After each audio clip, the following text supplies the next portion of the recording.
What on earth are the UFC doing? What are the UFC doing? The Ultimate Fighter 32 has recently been announced. The show's dead. Dana White's Contender Series is so much better of a show. And reality TV, I feel like, is brilliant. Okay, people will watch it. Casuals will tune into it. But the Ultimate Fighter needs good coaches. People that will rile each other up, get excited about it. And when you've got the past feud being awful, McGregor Chandler was actually terrible, in a sense, because it wasn't prime McGregor talking rubbish, all this type of thing. The one before that, Nunes and Pena. That was terrible. And now we've got Valentina Shevchenko and Alexa Grasso, who are cuddling at their face-off earlier today. They're friends. They're fucking friends. What? I just don't get it. I don't get the logic. Are you trying to kill the show? Are you trying to kill the Ultimate Fighter off? Because I think it could be massive. They just have to restructure the way it's filmed. And look, I reckon they could have done Dricus du Plessis and Israel Adesanya. Now, you do not have to... This is the thing. You do not have to fight at the end of the show. You just have to make the show, then fight at a later date. You don't need to announce the fight during the filming. It only takes 2 weeks to film. It's only 2 weeks of their lives. 6 days of they get a day off each week. The best thing they could put out of their hat is Grasso and Shevchenko. And we've seen that fight 2 times already. Not been the best of fights. Nothing spectacular. 2 decent women's title fights. Nothing spectacular though. And they're cuddling at their promotional face-off for it. Valentina put her arm around her. They cuddled. It's like, look, I'm a massive fan of the UFC and I love the Ultimate Fighter. Contrary to what other people think of it, I really do enjoy the Ultimate Fighter. I think it's a fun concept. It only happens once a year. They upload one episode a week for 12 weeks, something like that on Fight Pass. It's something for the Fight Pass fans. I think that's another reason why it's not as big as it could be, because they don't have that deal with Fox anymore. But look, I do not care about Valentina Shevchenko and Alexa Grasso coaching any teams. Now, they don't really coach them. Now, this is kind of like a concept. They put them through drills and stuff. Every fighter on there, they're established fighters. They won't learn much from the show. That's just what it is. It's more of like a gimmicky thing. But if Alexa Grasso's in front of me and let's say I'm a 17-0 prospect, I'm like, bitch, you're not really going to teach me nothing. Like, in all fairness, I wouldn't, I would want, if I, like, the thing, it's different when McGregor coaches it. When McGregor coaches it, everyone wants to be on McGregor's team. You're going to get more TV time and stuff, But Dana White's Contender Series is a much more viable way to get into the UFC. I think if you're going on the Ultimate Fighter, you get a cool trophy. It's a very good title. He won out of 12 other men and stuff like this, and the way they used to do it was much better. Like when they did it Europe versus USA, that was brilliant. There's more to it. Now they do heavyweights and strawweights on one team, and it just doesn't work the same. And I feel like you need people that the fans want to see their personality. That's why it's reality TV. I don't care about Valentina Shevchenko's personality. Alexa Grasso hasn't got much of a personality. She's a little giggly little Mexican lady. Like, I would like to see Izzy and Dricus, but they've recently kind of squashed their beef, Izzy showed him some respect after earning the title shot, this type of thing. And the last one, McGregor Chandler, was a year ago now. Next month, McGregor Chandler would have done the Ultimate Fighter 1 year ago. Still no fight's been made. June, a year and a half later, is meant to be the day. Look, they could have done Dricus and Izzy. They could have done Volk Tapuria. Well, maybe that's a bit soon, vote for Volk Tapuria. I honestly thought they could do something like Islam Makhachev and maybe Oliveira, something like that.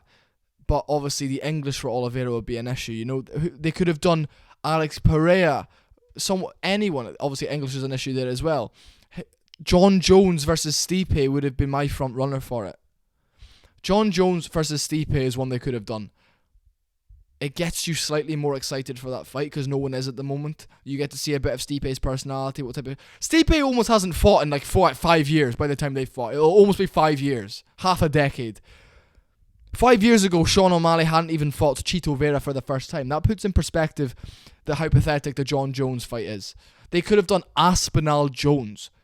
That would have been fucking brilliant. That would have been incredible. But instead, they do Shevchenko and Grasso. Now, they get paid for this, right? McGregor said, he didn't care about the money. He just wanted to be immersed in the sport again. Chandler would have taken... Chandler probably got like 100k or something for it. For 2 weeks of filming. And it's not like you're filming with them all day. You go to dinner with them. You go into the house. You do a coach's challenge. It's probably like 5 hours a day. It's not much. For 6 days a week. You watch fights. And it's guys that you've spent time with, so it's exciting for the coaches. You couldn't have paid Dricus and Adesanya 100k each and made them do it. Now, they probably wouldn't have done it for that money anyway. And I get it's 2 weeks out of training, 2 weeks away from home. But it's for 100k, you might as well. And also, it's great TV. Dricus Adesanya would have been my front runner. Just because Dricus, newly crowned champion, Izzy just lost the belt, he can pick at that. It'd be maybe a bit better than Aspinall saying to Jones, "Why aren't you fighting me?" Then Jones firing back with, "Oh, I'm fighting the GOAT of the sport. You have nothing on it." It just any fight like that would have been good. But instead, we get Shevchenko and Grasso 3. The trilogy, one win for Grasso and 1 draw. There should be no trilogy. You've established you're very close, but the one who got the win is technically better. Even though I do think Shevchenko won the rematch, and I think maybe that's why they're kind of rewarding these two girls with this opportunity on TV with probably about 150k each. The show won't even make that money. It's like, essentially the show's just, they probably spend 30 grand, 100 grand maybe to film the show, and then they air it on Fight Pass and maybe ESPN Plus or some rubbish like that, and they probably don't even break even. It's like a fun thing for Fight Pass fans, for UFC fans. I'm not interested. I actually think maybe next year we'll get an O'Malley Topuria and Tim Welch to be on it. That'll be a fucking great one. But maybe not O'Malley Topuria. Well, maybe if O'Malley fights in September, then maybe like the next, O'Malley will be more active than that. But that's not the point. The point is, what the fuck are the UFC doing, essentially? I don't think they care about keeping the show alive. I think it's a fun little gimmick they do. I think Dana White's Contender Series is what they do for the show to be seen as... Dana White's Contender Series is a new Ultimate Fighter. It's a fun, more better way. People get full camps and they turn up on that. Better fights. You get prospects out of that, We've seen Jamal Hill and O'Malley come out of that already. Raul Rosas Jr. I don't know what's up with him lately though. I might make a separate video on that. But look, I don't know. What do you guys think? I think it's terrible. I honestly think it's not great at all from the UFC. People were making jokes about like how terrible the show's gone and it can't get any worse, and then they do this. Even when the numbers on McGregor Chandler was terrible as well, because McGregor just doesn't really show much of his personality. He kind of was just there to be immersed, and he was a bit fat at that time. And I think Chandler's going to be waiting a long time for that fight. I wouldn't be so sure that happens in June. McGregor said he's heard nothing from the UFC, and that's only in about, 4 months? That's 4 months away. He should just be starting camp in a month. Do you just see what I mean here? That's the thing. That's where we're at. If McGregor's fighting the end of June, he needs to be in camp this month. It's March. April, May, June. Sorry, I kind of hit the microphone there. April, May, June. That's 3 months. End of June, give him 5 weeks. He should be in camp. He's obviously doing the Roadhouse movie tour. It's not the point. I'll make a separate video on that, most likely. Look, I don't know what they're doing. I don't know what they're playing at. I'm not going to watch it. I'm not going to watch Valentina Shevchenko and Alexa Grasso in the Ultimate Fighter. I'll watch the clips on Instagram from the interesting stuff that happens. My feed will just be taken up with people like Muhammad Usman getting knockouts. It's like, I don't care, to be honest. Prospects getting knockouts, I don't give a fuck, especially when I'm watching the Ultimate Fighter. I really don't care for that. The only reason people want to see the Ultimate Fighter is for the beef between fighters. You might, in the Coach's Challenge, maybe, that's always entertaining. And also, the last Coach's Challenge was terrible. Two ice baths for 5 minutes. What is that about? No, God. I mean, what do you guys think? I mean, I think they've completely ruined the show. I don't get it. Alexa Grasso versus Valentina Shevchenko 3. And I get it. And it's not because I'm a casual, for people to say that. It's nothing to do with that. It's just because I want fighters that I'm interested to see their back and forth, interested to get inside their brains so I can root for them more. And I'm not going to watch it. And especially if it's like them dealing with, if it's other women's fighters, I would be more interested. If it's Valentina and Alexa Grasso coaching women prospects of, let's say, flyweight and strawweight or something, or bantamweight women, right?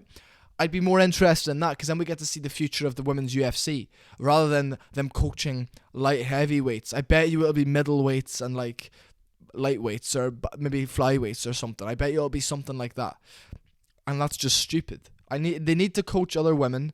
That would make more sense. That I would be more inclined to watch the show to see the next coming prospects. Yeah, tell me what you guys think about it. I'm a bit gutted, to be honest. That's my thoughts on it.